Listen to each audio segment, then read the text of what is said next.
Vamos lá. Senhor Deus, nosso Pai de infinito amor e de infinita misericórdia, Jesus, o nosso Mestre querido, aos bondosos amigos espirituais que nos protegem e guiam, a nossa eterna gratidão por tanto amor, por tanta misericórdia, por tanta brandura e mansuetude, por tanta perseverança. Obrigada pelas provas, obrigada pelas expiações, obrigados por morarmos num país, no Brasil, estarmos no planeta Terra, por termos esta oportunidade da reencarnação. Que essa paz e teu amor, Senhor, envolva os nossos corações, o nosso lar, e todos aqueles que passam pelos nossos pensamentos e que são motivos das nossas preocupações. Gratidão, Senhor. Gente, boa noite a todos. Deixa eu botar mais algumas pessoas para dentro. Permitir, ótimo. E aí, em seguida, eu vou começar a aula. Muito bem, vamos lá. O capítulo nosso dessa noite é intitulado Inesperada Intercessão. E a gente vai ver por que ela é inesperada. Né? O Gregório não imaginava tamanha solicitação e algo que pudesse mexer tanto no coração dele assim. Né? Mas vamos lá. É a nossa vida. Deixa eu só passar para os slides para a gente dar sequência. Deixa eu ver, acho que a Leida acabou de saindo de novo. Voltou? Não, só um minuto, gente. Aí tem que botar para dentro, porque senão a pessoa perde a conexão. Permitir. Vamos lá. Boa noite. Boa noite, Marilza. Olha só, encontro com o Gregório. A gente vai, inicialmente, observar uma certa ostentação. Né? Ele coloca assim a descrição de André Luiz. Sentado em pequeno trono, ele singularizava a figura no desagradável ambiente, a exótica personagem rodeava-se de mais de 100 entidades em atitude adorativa. 2 áulicos extravagantemente vestidos manejavam grandes turíbulos, né, que é aquele negócio de incenso, em cujo bojo se consumiam substâncias perfumadas de violentas emanações. Então, primeira coisa que a gente pode aqui perceber, né, é que o Gregório, ele gostava de ser admirado, gostava de ser idolatrado. E aí, essa é uma característica muito forte nos seres muito egóicos. Já é uma característica nos seres egóicos, já é. Mas quanto mais a gente é egocêntrico, mais a gente gosta de ser adorado como uma figura especial, como uma figura única na vida das outras pessoas. E aí eu trouxe essa pequena frase tirada do Bhagavad Gita, tradução do Humberto Roden, que é um filósofo. Ele coloca assim: o eu é o melhor amigo do ego. O eu, com letra maiúscula, é o espírito imortal, porque o ego é a personalidade, é o que nós estamos nesse momento. Eu estou Enir, mas eu não sou Enir. Eu sou um espírito imortal. Enir é uma das vidas que eu tenho diante de tantas outras que eu já tive. Então, o ego é a personalidade momentânea. A gente está aqui encarnado para colocar o ego no seu devido lugar, porque nós não somos espíritos, então nós temos que nos desvencilhar dessa referência, dessa identificação tão forte que nós trazemos com a personalidade atual, por exemplo, no meu caso, com a personalidade Enir. Né? Então, o Bhagavad Gita, há mais ou menos, eu quero crer, uns 5 milhões de anos atrás, ele diz: o eu é o melhor amigo do ego, embora o ego seja o pior inimigo do eu. O ego é um péssimo senhor, mas é um ótimo servidor. Quando o ego está no poder, ele tem todas essas características do Gregório. Em geral, são personalidades muito... são pessoas muito cruéis, perversas, são déspotas, verdadeiramente. Não sabem utilizar-se do poder para agregar, do poder para elevar, não. Eles se utilizam para rebaixar, porque o ego, ele quer estar sempre por cima das outras pessoas. E é por isso que o ego, ele origina as duas grandes chagas da humanidade, que são o orgulho e o egoísmo. O orgulho é quando eu me acho superior a todas as outras pessoas. E o egoísmo é quando eu quero tudo só para mim. São as duas grandes chagas da humanidade. Por isso que nós precisamos deixar que o ego não predomine mais. Por isso que o Bhagavad Gita já falava sobre isso.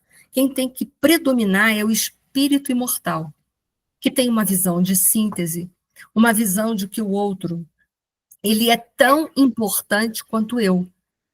Nós precisamos sair dessa separatividade que se resume no eu e no tu, e passarmos a viver o nós. A nossa sociedade está doente porque tudo está nessa questão do eu e o tu. Eu quero tudo para mim. E o tu, o outro, ele quer a mesma coisa para ele. Nós precisamos ter um pensamento mais aberto, mais fraterno, um pensamento de nós, que é por isso que nós estamos vivendo tantas misérias no mundo. Hoje, em pleno século XXI, com o avanço tecnológico que nós temos, é inconcebível que exista ainda miséria. Existe miséria porque o orgulho e o egoísmo predominam dentro do nosso comportamento humano. E a gente não luta pelo nós, pela coletividade, a gente só luta para a individualidade. E o ego, ele tem essa coisa, ele quer ser idolatrado, ele precisa de ostentação, de idolatria, de ser reverenciado.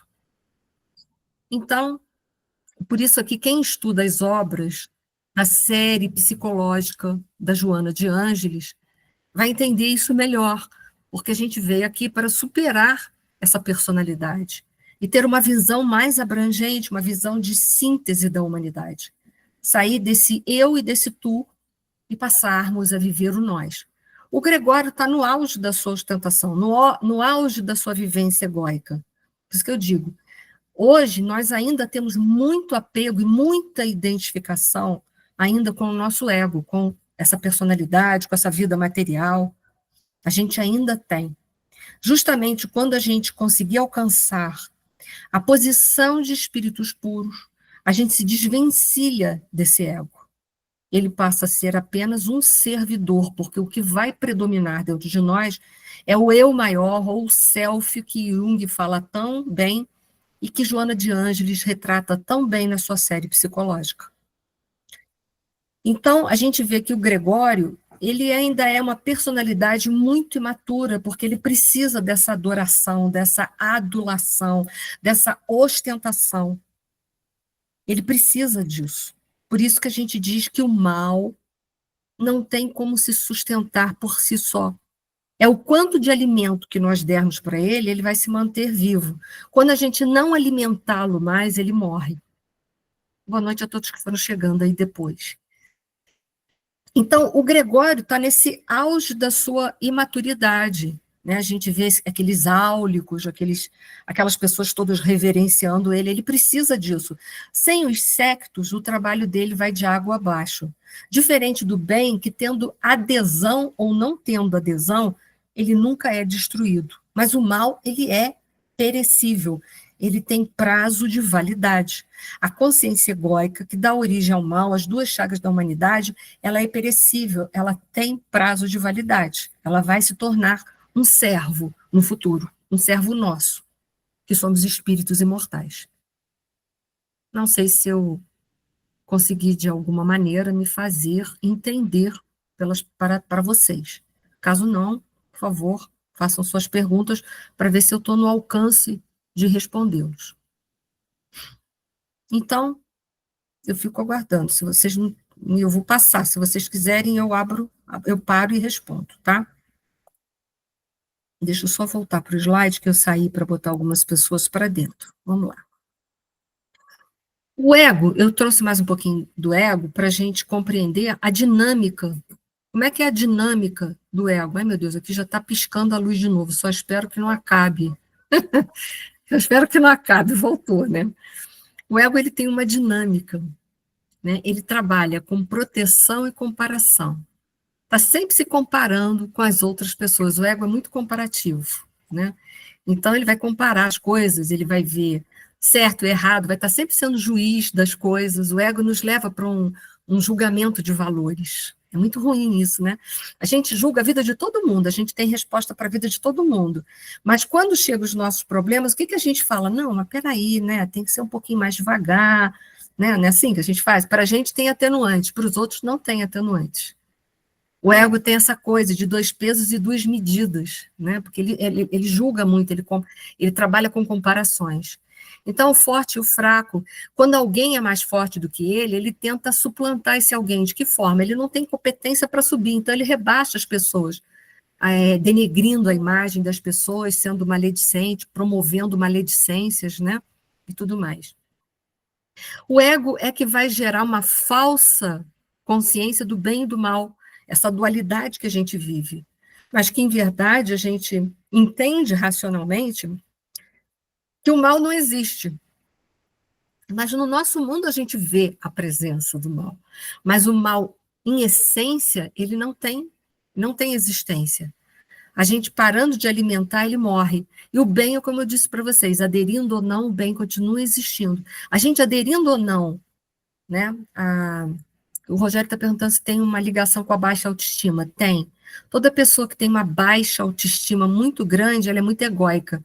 Assim, quando ela tem uma autoestima muito elevada, ela também é muito egóica. Porque o ego sempre leva a gente para as extremidades. E o caminho é o caminho do meio. Entendeu? É um caminho do equilíbrio, em que eu e o tu tem que estar junto, formando nós. Lembra-se do maior mandamento que Jesus disse, que já estava contido na Torá, que era amar a Deus sobre todas as coisas e ao próximo como a si mesmo? Veja bem, tudo começa em mim, o amor começa em mim. Como eu devo amar o próximo? Como a mim mesma. Se eu não tiver auto-amor, que significa um livre fluxo de dentro para fora e de fora para dentro, quando ele é livre, porque quando eu estou presa ao egoísmo, não há um livre fluxo para fora, só quer vir para dentro. Mas o verdadeiro amor é um livre fluxo de dentro para fora e de fora para dentro. Quando eu tenho esse amor que é um amor verdadeiro, eu consigo amar o próximo, até porque ninguém pode dar aquilo que não possui.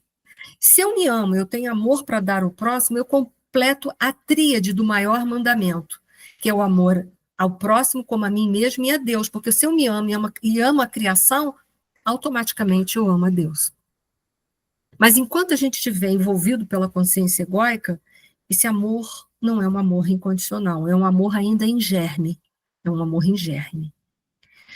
E o ego, então, portanto, como ele vive de comparações, ele é muito invejoso, é muito ciumento. Ele trabalha com uma proteção muito instintiva. Então, assim, eu gosto ou não gosto. Eu gosto da pessoa, eu não gosto. E geralmente a gente desgosta de quem é uma ameaça de colocar o nosso ego mais fraco, de nos tornar menos idolatrado, ou de tirar alguma coisa que eu acho que deve ser só minha, que não deve ser de ninguém. A gente trabalha com essa proteção instintiva violenta. E aí cria-se vários mecanismos que a psicologia chama de mecanismos de fuga do ego, que eu vou falar daqui a pouco sobre um, eu não vou falar de todos, mas eu vou falar de um para a gente ver que o Gregório usa bastante, tá bom? Isso é uma dinâmica, só para vocês terem uma introdução do que eu também compreendo, tá? E aí a gente vai ver o esforço do Gúbio e, ao mesmo tempo, a humildade desse espírito, né? diante de um Gregório, um homem tão vaidoso, né? Um homem que tem a razão, né? totalmente distanciada da emoção, um homem frio, ou seja, totalmente o sentimento paralisado, né? A emoção paralisada, e a razão totalmente envaidecida, inebriada por si mesmo, ele tem todo um ato de humildade diante desse homem, mostrando que nós devemos ter, é o verdadeiramente dar a outra face que nosso Senhor Jesus Cristo nos falou. Porque o dar outra face não é dar a cara para ficar batendo para um lado e para o outro. Dar outra face é mostrar à pessoa que existe uma outra forma de comportar-se, que não é o reagir. O reagir é olho por olho, dente por dente. Mas a ação é quando você bota o amor para fora, você faz o bem pelo amor e pela lucidez que você tem do que significa e que você sente do bem. Você não faz o bem para o outro porque ele é bom, você faz o bem para o outro porque você é bom e não consegue fazer o mal para o outro porque aquele mal vai atingir primeiro você. Isso é dar a outra face que nosso Senhor Jesus Cristo tanto falava para a gente. É ser bom incondicionalmente, coisa que a gente não é ainda, ou a grande maioria das vezes a gente não consegue ser. Né? Então ele coloca ali, a espreitar o esforço de nosso instrutor para contornar os obstáculos do momento, de modo a não classificar-se por mentiroso, para não faltar com a verdade. Dizer exatamente, né? Dizer o mais próximo possível da verdade o que o Gregório poderia entender, sem ofendê-lo, sem afrontá-lo, porque não é uma briga de poder entre o bem e o mal, ele não pode agir dessa forma, tem que ser a outra face que Jesus falava. E sem classificar-se por mentiroso a face da própria consciência. Porque Gregório sabe que ele estava ali para fazer o bem, mas ele não estava ali para degladiar-se com o mal. Toda vez que a gente degladia com o mal, que a gente acha que está fazendo um serviço para a humanidade, é a hora que a gente está fazendo um desserviço para a humanidade. Quer um exemplo? Quando Gandhi ia para as ruas para libertar a Índia, o lema da bandeira de Gandhi era qual? A não violência, não era? Então, ele pregava as razões que ele tinha para libertar a Índia do império dos ingleses. Ele tinha as razões, ele tinha a missão dele.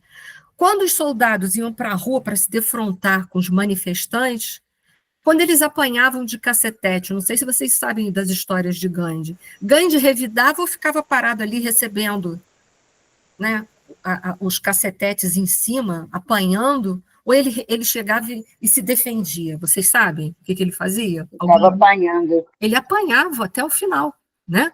Por quê? Porque não podia ser olho por olho, dente por dente. Ele não estava degladiando, não existe um degladiar-se o bem contra o mal. O bem é bem, eu não preciso lutar pelo bem. Eu tenho que estar muito ciente do que é o bem e viver o bem. Ele estava se posicionando, isso ele não deixou de fazer. Mas ele aceitou o apanhar como, né, como um entendimento, digamos assim, né, porque ele tinha uma causa maior e entendia que se ele apanhava de alguma forma, talvez ele merecesse. A gente não, Deus me livre, eu vou apanhar sem razão. A gente se defende muito, a gente defende muito a nossa reputação e muito pouco a gente vive a nossa consciência lúcida. Porque entre ter consciência e defender reputação é uma coisa muito distante uma coisa da outra. Quando eu estou consciente de uma coisa, eu posso apanhar, porque isso não diminui a minha consciência nem a minha direção. Agora, quando eu me defendo, é porque eu acho que meu ponto de vista pode não vencer. Mas se você está na direção do bem, você já é a maioria, você concorda? E não a minoria. Então, você não precisa se defender. Mas entenda, a gente tem muita dificuldade disso. Mas Gandhi foi a prova viva, Jesus foi a prova viva. Jesus se permitiu crucificar, ele merecia ser crucificado?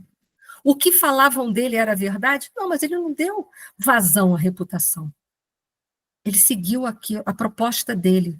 A proposta é, para a gente poder ingressar no reino de Deus, nós temos que ser mansos e pacíficos, nós temos que ser misericordiosos, nós temos que ser pobres de espírito, nós temos que ter o coração limpo. Então, eu não vou revidar o mal, porque se eu revido o mal, eu estou na mesma sintonia. Mas a gente não entende isso ainda. A gente não vive nesse patamar. Ou a grande maioria de nós, eu não posso dizer todo mundo, né? Porque eu não sou todo mundo. Mas a grande maioria de nós ainda não consegue ter essa lucidez, né? Essa lucidez que Jesus teve, essa lucidez que Madre Teresa de Calcutá teve, essa lucidez que Gandhi teve, essa lucidez que Irmã Dulce teve, essa lucidez que Francisco Cândido Xavier teve. A gente não tem essa lucidez ainda. A gente acha que a gente tem que defender o nosso ponto de vista, mas o nosso ponto de vista é apenas uma vista num ponto. E eu trouxe outra referência do Bhagavad Gita para mostrar que as verdades são universais em todas as escrituras. O que é verdade é universal. É universal. O que não é setorizado. E quando a mente está envolta em noite, aceitando mentira por verdade, e enxergando todas as coisas assim como ela mesma é, então é ela obcecada pela ignorância dos sentidos. Enquanto a gente está vivendo falsamente a dualidade, um mundo de dualidade, acreditando no bem e no mal, porque a gente vê isso, enquanto a gente ainda é regido por isso, a gente está dentro de um processo de ignorância muito grande. Então a gente está vivendo uma ilusão. A ilusão é o escuro, é a noite, é a ignorância. Porque só existe um poder, que é o poder do bem, é o poder do amor. Né?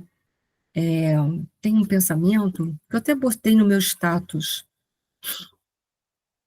Eu botei no meu status essa manhã, no meu status do Instagram, que eu acho que é de São Tomás de Aquino, deixa eu só confirmar. Não, já botei já tem uns dias. Mas que diz mais ou menos assim, deixa eu ver se eu consigo lembrar. Que a vingança é uma forma de ateísmo inconsciente. Depois eu vou postar isso lá no nosso grupo. E é verdade. Porque se eu preciso revidar, se eu preciso defender o meu ponto de vista, se eu preciso defender-me de alguma coisa, né? Eu estou revidando daquela pessoa de alguma forma. De alguma forma eu estou me vingando. Então é uma forma de ateísmo inconsciente. Porque se eu acredito mesmo em Deus, eu preciso fazer isso? Não preciso. Porque assim como eu estou regida pela lei de Deus, o outro também está regido. Então eu não preciso me preocupar com nada disso. Né? Então, é viver na ignorância. Aqui eu botei uma parábolazinha, vocês sabem que eu adoro historinha, né? Eu adoro, eu amo historinha. Né? Dizem que um dia a verdade e a mentira foram tomar banho num lago. Depois eu vou deixar essa historinha nos slides para você, mas eu vou contar do meu jeito, tá? E aí, quando as duas estavam lá tomando banho no lago, né? Porque estava um dia muito quente, a mentira sai sorrateiramente, vai lá e se veste com as roupas da verdade. Só que quando a verdade sai, ela não aceita se vestir com as roupas da mentira. Então ela passa a andar pelo mundo nua. E aí, a mentira, sempre por onde ela passa, ela está vestida com as roupas da verdade. Mas toda hora que passa a verdade, todo mundo vira o rosto para a verdade, porque ninguém consegue aguentar a verdade nua e crua. Né? Assim, nós preferimos aceitar a mentira vestida de verdade. É assim, consciência egóica é assim. A gente prefere vestir, né, com as vestes da verdade a mentira e vai se iludindo e vai vivendo. Porque ver a verdade nua e crua é muito difícil. A gente vê quem nós somos é muito difícil, não é? Como a gente fica arranjando desculpa para os nossos erros? Não, mas olha só, eu fiz isso sem querer, não foi bem assim, né? Gente, se foi, foi, né? Pode até ter sido sem querer, mas foi ainda porque o mal predomina dentro de nós. Ainda predomina. Aceitar isso é um primeiro passo para dar tantos outros passos no sentido e na direção do homem novo, do homem verdadeiro, de despojar-se desse ego. Porque o ego precisa sempre se proteger contra as coisas que podem colocá-lo numa posição de inferioridade. Lembra do mecanismo do ego? Um é de proteção, ele vive de comparações e de proteção. Ou ele se protege daquilo que possa ameaçar a sua existência, que é uma existência passageira de qualquer forma. Então ele procura se defender, mostrar que ele é superior a todo momento. Ou, né, com isso ele utiliza de uma série de mecanismos para poder se manter vitalício na nossa vida. Mas a verdade é que ele não é vitalício. Ele não é. Ele é temporário. Eu sempre brinco que a última coisa que a gente vai se despojar da vida, a última coisa que a gente vai se desprender, se desapegar, é de nós mesmos. É o nosso último desapego. A gente é capaz de se desapegar de uma coisa que gosta muito, de um grande amor, de uma coisa material, mas se desapegar de si próprio é algo bem difícil. Né? Então vamos lá. E aí a gente vai ver o semblante do Gregório, né? Porque a gente acha que a gente pode mentir muito bem, que a gente não vai deixar um rabinho para lá de fora, né? Mas tem sempre um rabinho no nosso corpo, uma posição, uma postura que a gente assume, um jeito que a gente faz, uma expressão fisionômica que vai dizer que a gente não está tão bem quanto a gente gostaria de dizer para os outros que está. Um olhar mais experiente sabe. A gente, às vezes, encontra pessoas, a gente sabe claramente que ela está infeliz, mas ela diz que está tudo ótimo. Só que a gente não precisa futucar da vida dos outros, né? Se a pessoa quiser falar, ela fala. Se ela não quiser, a gente respeita o silêncio. Mas, às vezes, para o nosso olhar, a gente vê lá num pedacinho que aquela pessoa não está bem, pelo muito que a gente conhece. Mãe, sabe muito bem se os filhos estão bem ou não, né? Quando eles botam o pé dentro de casa, você já sabe. Ele pode até dizer que está tudo bem, mas você já olhou e falou assim, tem alguma coisa errada. Né? A gente tem gente que tem esse olhar para todo mundo, né? Então, o semblante de Gregório, que fez sombrio e angustiado, quando o Gúbio expressou o que ele queria, quem era Matilde, falou da Matilde, né, os objetivos. Disse-ia recebera naquele instante tremenda punhalada invisível. Dissimulou, né? O dissimular é muito nosso para a gente não dar o braço a torcer de que a gente foi mexido, que mexeram nas nossas entranhas. Então ele fez isso, ele dissimula que ele foi tocado fundamente, porque nada pode ser abalado nele. Ele é um ídolo. Ele precisa ser adorado, então ele não pode mostrar fraquezas. Porque ele acha que amar é uma fraqueza. Ele acha que mostrar que tem defeito é uma fraqueza, porque o ego ele é assim. E pelo contrário, quando a gente aceita que somos frágeis, que a gente entende que tem fragilidades, quando a gente consegue amar verdadeiramente, isso não é sinônimo de fraqueza, mas sim sinônimo de fortaleza muito grande. Então ele dissimula, no entanto, dura impassibilidade e com a firmeza de um administrador orgulhoso e torturado inquiriu: que tem de comigo semelhante criatura, a Matilde, né? Nosso orientador retarguiu sem afetação, asseverou-nos querer-te com desvelado amor materno. Mas para ele amor é fragilidade. E o amor da Matilde não é o amor que ele tem, o amor dele é de condição que ele acha que é o amor melhor que tem. Ele acha. Ele vive dentro dessa ilusão. Porque se ele sair dessa ilusão, quanta coisa ele vai ter para corrigir? Então é melhor manter a ilusão, que enquanto a gente está na ilusão, a gente não precisa mexer com o podre da vida. Não precisa mexer com o primeiro andar lá da casa mental, lembra os porões? Enquanto a gente não encara os nossos porões, a gente não precisa mudar. Mas a hora que encara o porão, tem que mudar. E aí ele vai usar um mecanismo de defesa do ego, né? Ele vai utilizar-se para se esquivar. Um dos mecanismos dele é a racionalidade. Ele está sempre racionalizando, está sempre se justificando. Tipo assim, o que tem eu a ver com ela? Não tem nada. Isso é problema dela, que ela gosta de mim, que ela não gosta, é problema dela. Ele se justifica, mas, na verdade, ele não se olha. Isso é um mecanismo que ele se utiliza. Os mecanismos de fuga do ego, eu vou ler aí, né, de defesa do ego, podem ser consideradas as ações psicológicas que têm por finalidade reduzir qualquer manifestação que pode colocar em perigo a integridade do ego, pois o indivíduo não consegue lidar com situação que por algum motivo considere ameaçadora.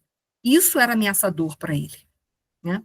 São processos subconscientes ou mesmo inconscientes que permitem à mente encontrar uma solução para conflitos não resolvidos ao nível da consciência. A base dos mecanismos de defesa do ego são as angústias. Ele está angustiado, né? Quanto mais angustiados estivermos, mais fortes os mecanismos de defesa ficam ativados. Ele está angustiado, mas se ele olhar e aceitar o amor materno, aceitar aquele amor desvelado pelo bem, pela renúncia, pela abnegação, ele não vai ter que olhar o podre da vida dele? Vai, mas quem não quer olhar para isso? Enquanto ele puder evitar face a face a verdade, ele vai viver, né? Viver da mentira disfarçada de verdade. Ele vai continuar vivendo assim. Então, ele dissimula que ele foi tocado, porque mexeu lá na consciência dele, mexeu com o passado, com o comportamento que ele tinha, porque ele era um déspota também, a gente vai ver mais para frente. E ele sabe que a mãe dele, a Matilde, é a antítese do que ele é. Então, ele vai querer olhar para ela? De jeito nenhum. Olhar para ela significa olhar para dentro de si próprio. Então, melhor mantê-la afastada. Me afasto o máximo que posso disso, entro o mínimo de contato possível, por isso que ele dissimulou. Porque aí eu posso continuar vivendo dentro desse me engana que eu gosto, eu vou levando a vida. Então, ele se utiliza de um mecanismo. Evidente engano, aduziu Gregório Ferino, aduziu Gregório ferindo, né, com raiva, né? Minha mãe separou-se de mim há alguns séculos. Ao demais, ainda que me interessasse tal reencontro, estamos fundamentalmente divorciados um do outro. Ou seja, as dimensões vibratórias são que separaram eles, né? Ela serve ao cordeiro, eu sirvo aos dragões. A gente sabe que são espíritos caídos no mal, que estão no planeta, desde a criação do planeta, e que muitos deles ainda não se redimiram. Ele, peraí, só um minutinho, Edith. Oi. Peraí, Edith, pode falar. Quer falar, Edith? Né? Não, é que Deus fala. Então tá. Então, veja bem, ele sabe que ele e a mãe dele servem a senhores diferentes, e ele sabe que o senhor dele é temporário, mas ele não quer ver.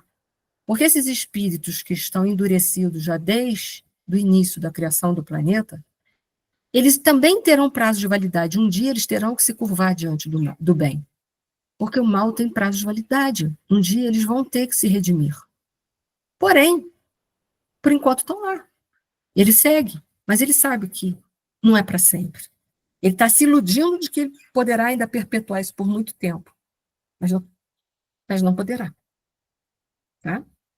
Que o mal só tem vida enquanto a gente alimenta ele, através da consciência egóica, de uma consciência de comparação, de defesa, de reativa. Nossa consciência é totalmente reativa. Bateu, levou. Ainda que leve por palavras, mas vai levar. Né? A gente fala, vou te falar uma meia dúzia de verdade, vou te botar no teu lugar. Isso é desforço. Porque quem sabe que está no bem não precisa desse tipo de defesa. Ele sabe que o tempo se encarregará. Né? E aí eu tirei essa frase do livro Boa Nova, de Humberto de Campos, que fala muito próximo ao nosso coração, para que a gente possa se amar, apesar de todas as coisas ruins que ainda trazemos dentro de nós. Nós somos mais frágeis do que perversos. Porque essa maldade que a gente acha que as pessoas possuem, que nós temos também em algum grau, também, é a nossa fragilidade. É ali que é o nosso calcanhar de Aquiles, dentro da mitologia grega, né, que falava do calcanhar de Aquiles, que é o nosso ponto fraco. Então é a nossa fragilidade, o mal que nós trazemos dentro de nós, é o nosso ponto fraco, que precisamos trabalhar para se tornar um ponto forte. Mas só há um jeito de transformar esse ponto numa fortaleza. É convertendo esse mal num bem. É transformando e transmutando o mal naquilo que nós chamamos de lei de Deus, que é a lei de amor, de justiça, de misericórdia, de caridade. Não tem outro jeito, não tem. A gente pode lutar contra isso ainda muitas reencarnações, mas não tem jeito. Nós vamos ter que mergulhar nos porões da nossa existência, limpar cada pedacinho de mal que ainda habita dentro de nós. Não tem jeito. Cada um é que sabe do tempo que vai levar. Eu não posso determinar o tempo para ninguém, porque nem eu não consigo determinar um tempo para mim. Eu gostaria que terminasse isso ontem, mas ainda hoje existe o mal dentro de mim. Então nós temos que ter automisericórdia também. Automisericórdia não significa sentar numa cadeira e esperar que Deus venha fazer a minha parte, mas automisericórdia é compreender que é um passo de cada vez até a gente conseguir sair dessa temática, desse automatismo. Já a aula está pesada, né? Um silêncio, que eu consigo escutar o silêncio de vocês aqui dentro de mim, é uma barulheira sem fim. Então, vamos lá. E aí o Gregório fica se justificando, lembra? Quem se justifica não se modifica. Ele usa muito o mecanismo de fuga do ego chamado racionalização. Ele fica sempre se justificando, mas quem se justifica não se modifica. Vamos lá. Os filhos do Cordeiro poderão ajudar a resgatar a muitos. Olha a justificativa dele, porque ele sabe que muita gente é resgatado pelo Cordeiro, por Jesus, pelos ensinamentos de Jesus. Então ele sabe que isso é um fato. Olha, ele sabe, mas não quer se curvar, olha aí. No entanto, milhões de criaturas, como sucede a mim mesmo, não pedem auxílio nem liberação. Afirma-se que não passamos de transviados morais. Seremos então criminosos, vigiando-nos uns aos outros. Então, eles preferem viver dentro dessa essa perseguição mútua, porque isso ali é uma coisa horrível, é uma subjugação. O que existe nessas trevas? O perseguidor e o perseguido, não é? O opressor e o oprimido. Quando alguém consegue ser mais forte, se torna opressor, mas fica nesse jogo de poder. E ele é o opressor mor, junto com os juízes.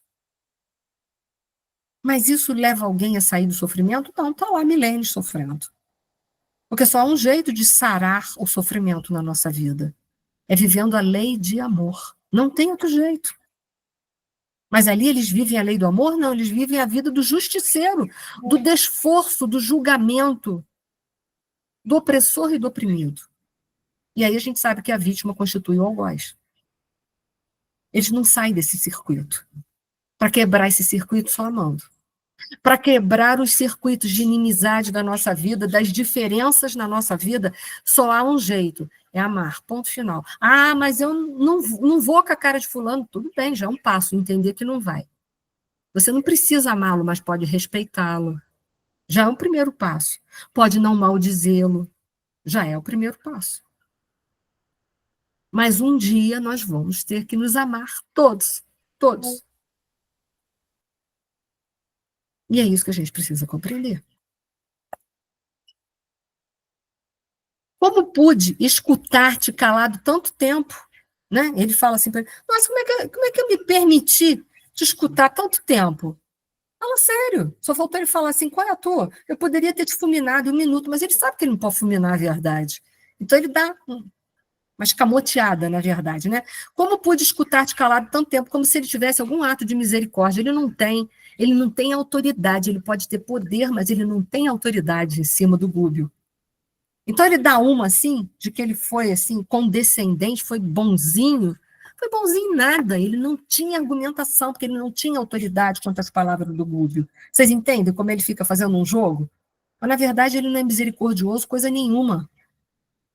Como pude, olha só que vaidade, como pude escutar-te calado tanto tempo? Tipo assim, como é que eu te deixei falar tanto? Eu deveria ter te calado 1 minuto antes, mas por que ele não calou? Porque ele não tinha autoridade. Não tinha autoridade. Tipo assim, não usei meu poder porque não quis. Não, porque poder e autoridade são coisas diferentes. Autoridade é conquista, poder é algo passageiro. Então ele não tinha como calar a boca do Gúbio. Ele não tinha argumento para isso. Somos aqui julgadores na morte de todos aqueles que malbarataram os tesouros da vida. Como inocular amor em corações enregelados? Realmente eu não posso dar amor para ninguém, posso? Impossível. O amor é uma conquista de cada um. Mas porque eu não posso dar amor, então eu vou dar chicote? Né? Ele não tem autoridade. Então a gente vê que ele se perde. Não disse o Cordeiro certa vez que não se deve lançar pérolas ao porcos, ainda usa palavras de Jesus. Mas se ele não pode dar pérolas para os porcos, ele precisa continuar alimentando, jogando os porcos na lama, ou ele poderia dar para o porco uma vida melhor? É ou não é?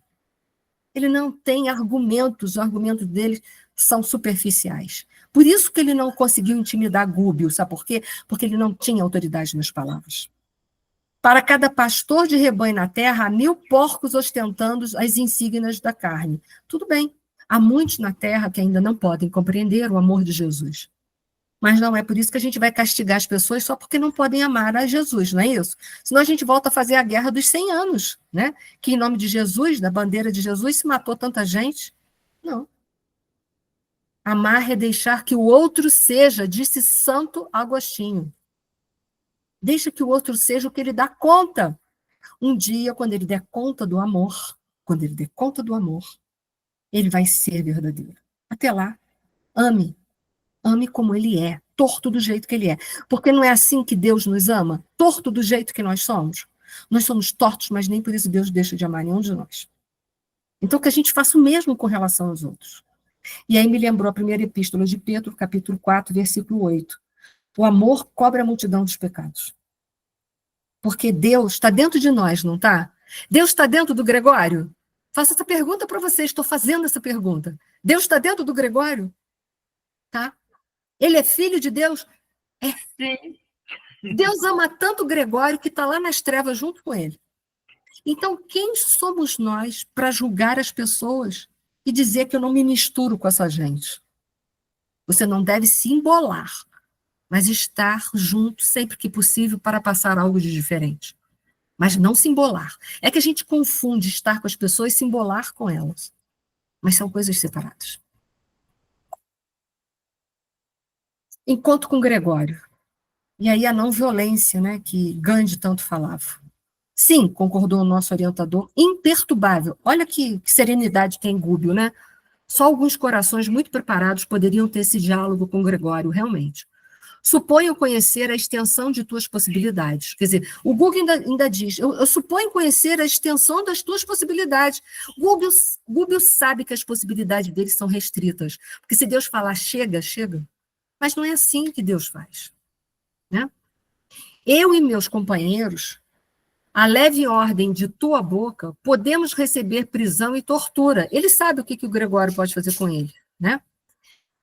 E se esta representa a vontade de teu coração, estamos prontos a recebê-las. Olha só, tem que ter muita coragem, muito desprendimento, muito amor, muita lucidez para falar isso. Aí vocês vão falar assim, mas eles não merecem, talvez, nessa existência, não. Mas se eles fossem lá para os calabouços e sofressem algum maltrato do Gregório, não foi porque Deus dormiu naquela hora, foi. Mas eles sabem que não vai acontecer isso. Conhecíamos de antemão as probabilidades contra nós nesta aventura. Então, ele é claro em dizer. Entretanto, o amor nos inspira e confiamos no mesmo poder soberano que te permite aplicar a justiça. Porque, em verdade, Deus permite que ele aplique a justiça a essas pessoas. A gente já conversou sobre isso em outra aula. Por quê? Porque as pessoas, elas são suscetíveis do mal.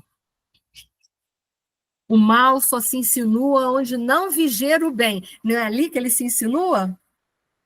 Nós já conversamos sobre isso em outras aulas. Sobre aquelas criaturas que eram julgadas, lembram?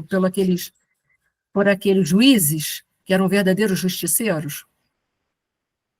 Então, eu trouxe esse pensamento de Gandhi, que fala assim, unir a mais firme resistência ao mal com a maior benevolência para com o malfeitor.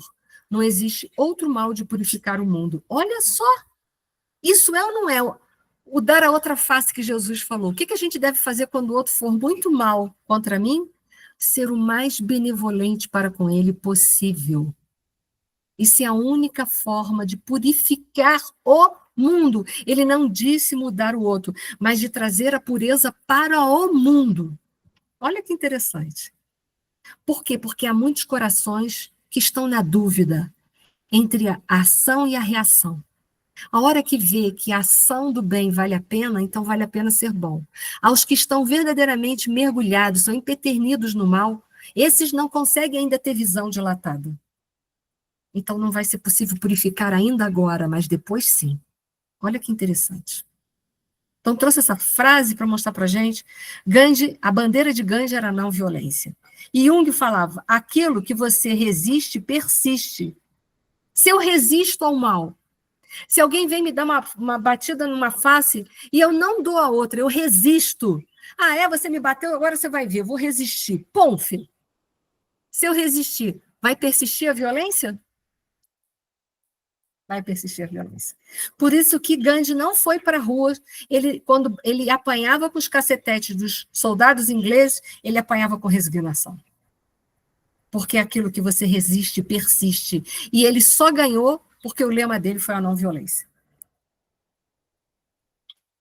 Mostrando para nós que se nós queremos vencer no mundo, e o mundo tem que ser pelo amor. Não tem jeito. Vamos em frente? Vocês não estão falando nada, vou em frente. E aí, vamos lá, trabalhando com as potencialidades da alma, porque todos nós temos. Gregório tem as potencialidades do amor dentro dele? Eu faço essa pergunta a vocês. Ele tem? Tem, ele é filho do amor. Então, ele tem. Tem, isso mesmo, ele tem. Nós somos filhos do amor. Temos em germe, ele não desenvolveu, mas ele tem germe dentro dele? Tem. Isso, A hora que o coração dele se preparar, o germe do amor brota. Mas enquanto o coração dele estiver cheio de espinheiros, não tem semente que prolifere ali dentro. O terreno dele é árido, é cheio de pedras, é cheio de espinhos, é à beira do caminho, ele é tudo, menos terreno fértil, ainda. Mas ele tem o potencial do amor dentro dele? Tem. Então, vamos lá. Declarou-nos Matilde, olha o Gúbio, a nossa benfeitora, que a tua nobreza não se esvaiu e que as tuas elevadas qualidades de caráter permanecem invioladas, não obstante a direção diferente que imprimiste aos passos. Por isso mesmo, identificando-te o valor pessoal, chamo-te de respeitável nos apelos que te dirijo. Olha só! Ele é capaz de ver o bem em potencial que o Gregório tem, por isso que ele diz respeitável para ele. Porque ele está vendo o vir a ser, e não o que o Gregório está momentaneamente. Mas o vir a ser, nós também vamos um dia sermos espíritos puros? Todos nós. Mas no momento, isso em nós é só o vir a ser, não é? Ainda não é. Olha que lindo, a lição do Gúbio é algo que me arrepia a alma, me deixa numa emoção sem fim. Olha que lindo, ele é capaz de olhar para o Gregório, a gente olhar para o Gregório com asco, com indiferença. Ele olha para o Gregório vendo tudo o que o Gregório vai vir a ser no futuro, tudo que ele tem de potencial dentro dele. Olha que coisa mais linda essa capacidade dele. E lembre-se, a gente só vê no outro aquilo que a gente tem dentro de nós. Isso é que é duro, né? Saber isso. E aí eu trouxe outro pensamento do Gandhi. Só podemos vencer o adversário com amor, nunca com ódio. Porque as vitórias do ódio são todas temporárias. Como é que se diz? Gente, faltou o português. São todas passageiras. Mas as vitórias do amor são as únicas que são eternas, são as únicas. De novo, ai que lição que esse livro nos dá. Esse livro é uma lição de vida para cada um de nós. Pelo menos para mim é. E aí vamos em frente. O caso de Margarida, que é o que eles querem chegar, né? Não desconhece que Matilde possui na tua companheira de outras eras, que é a Margarida, uma pupila muito amada ao coração. As preces dessa torturada filha espiritual atingem-lhe a alma abnegada e luminosa. Gregório, Margarida empenha-se em viver no corpo, faminta de redenção. Aspirações renovadoras banharam-lhe a meninice, e agora que o casamento em plena juventude lhe revigora as esperanças, deseja demorar-se no campo de luta benéfica, de modo a ressarcir o passado culposo. Ele está fazendo um pedido, uma súplica para o Gregório, de obsidiar, de intensificar a obsessão na Margarida. Deixa a Margarida colocar as potencialidades, tudo aquilo que ela se preparou na espiritualidade, ela tem como se redimir. Ele está suplicando ao Gregório que pare. E a gente tem tão pouca fé na desobsessão. Essa desobsessão está sendo feita no plano espiritual. Olha que coisa linda. Os trabalhadores espirituais estão agindo para que aqui na Terra a gente possa ter paz e conseguir as vitórias que planejamos na espiritualidade. Olha a misericórdia de Deus. Isso não é só para esse caso, não é para todos nós, indistintamente. Deus não ama mais a Margarida do que ama cada um de nós. Deus ama todos os seus filhos, que a grande maioria de nós somos ovelhas negras que se separamos do rebanho, mas Ele ama a gente assim mesmo.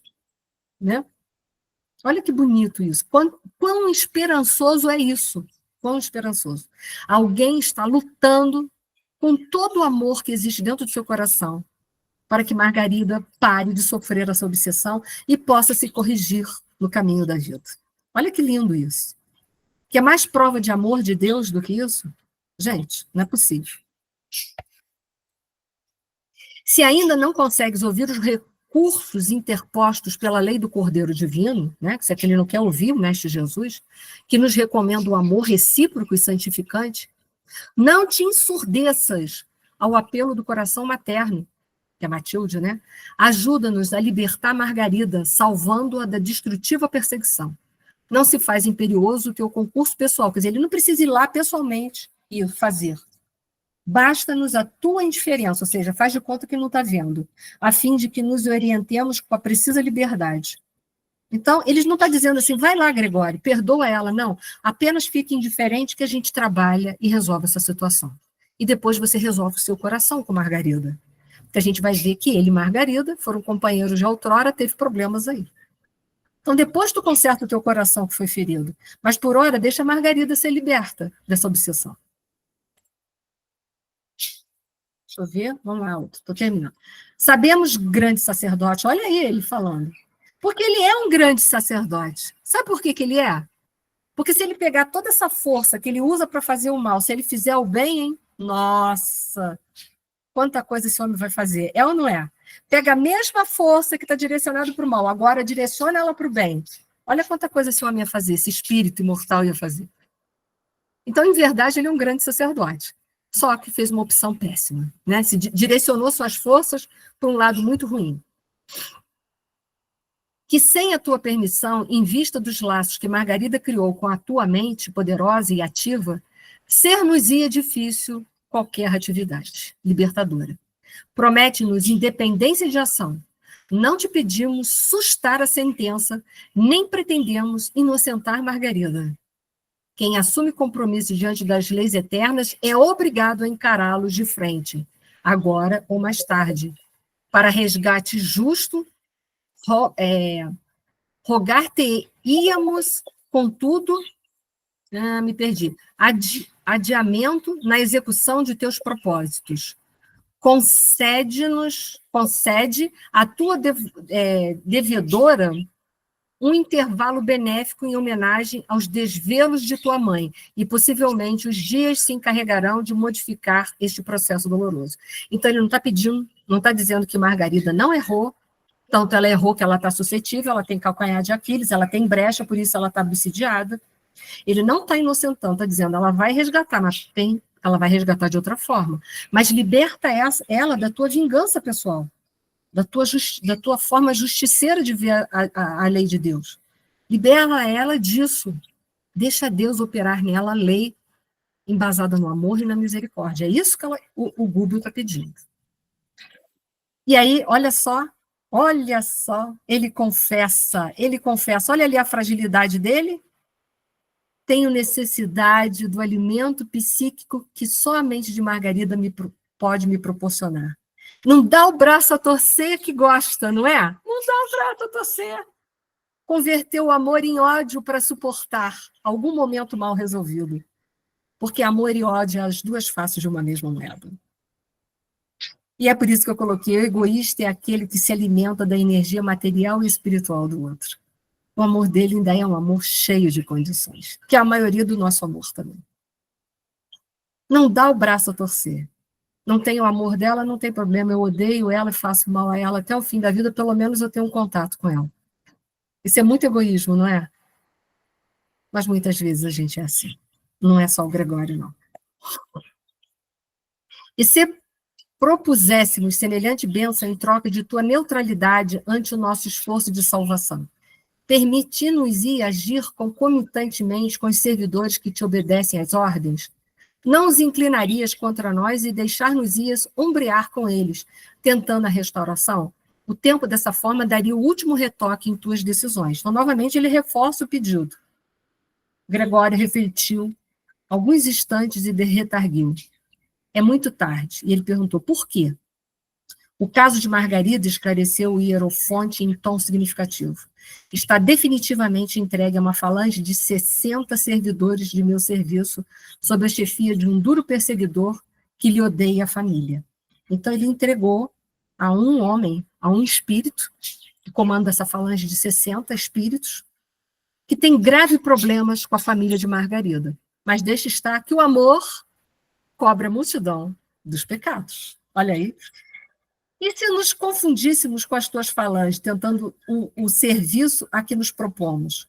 Compareceríamos junto à enferma com amigos teus e, sem te desrespeitarmos a autoridade, procuraríamos a execução do programa que nos trouxe até aqui, testemunhando a humildade e o amor que o Cordeiro nos ensina. Ainda assim, o Gúbio, que é claro que ele já sabia, ele fala, só libera, só me dá ordem, se você me deixar, o resto eu faço. E aí, ele diz, não creio nas possibilidades do tentame, todavia concordo com a providência a que recorres. Não interferirei, diz ele, da palavra dele. Indicando-nos algo constrangido, determinou Gregório que o auxiliar de sinistro aspecto nos situasse junto da falange que operava ativa na execução gradual do seu decreto de morte.